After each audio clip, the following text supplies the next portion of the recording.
There are 140 public schools in the barangays, along the barangays that are in the West Valley Fault. Diba? Lahat ng built after 92 are all okay.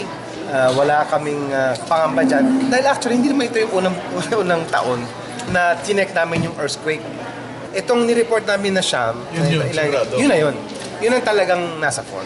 Pero pwede pa nga madagdagan batay sa inyo pang pero ang tingin ko hindi... Sa private school siguro. sa private school. Kasi meron silang exact location ng mga public schools. Sa private schools, wala silang exact location. So, kaya magkikipag-usap, sabi ni Brother Armin, na kakausapin yung federation ng mga private schools. So sir, posibleng umaakyat yung bilang ng mga eskwelahan na nasa ibabaw ng fault batay sa pag-uusap nyo with a private school? Posible. Hindi naman natin sinasabing wala na. Ibig sabihin, binanggit ni Brother Armin yung barangay, ay yung eskwelahan ay tinatamaan na.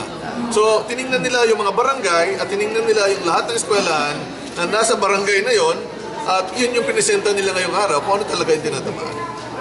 Kaya ako pinulong din yung 140 na yan dahil kung magkakaroon ng sakuna, yung school din namin na maging evacuation center.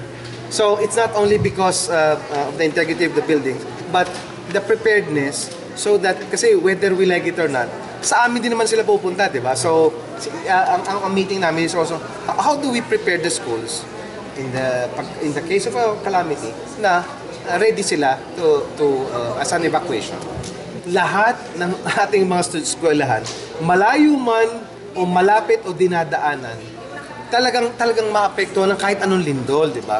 Hindi naman natin mapipredict yung lindol, di ba? Pero ito lang, yung nakapatong lang sir. Yung mga eskwelahan na dinaanan, itong lima to, na ating pinag-aaralan ngayon, at ito yung ating tinututukan para sa school opening. Para masigurado naman yung mga bata, hindi takot na pumasok. Kasi nala-announce sa media, di ba? Dinaanan kayo. So, we want to make sure that the students are assured of their safety.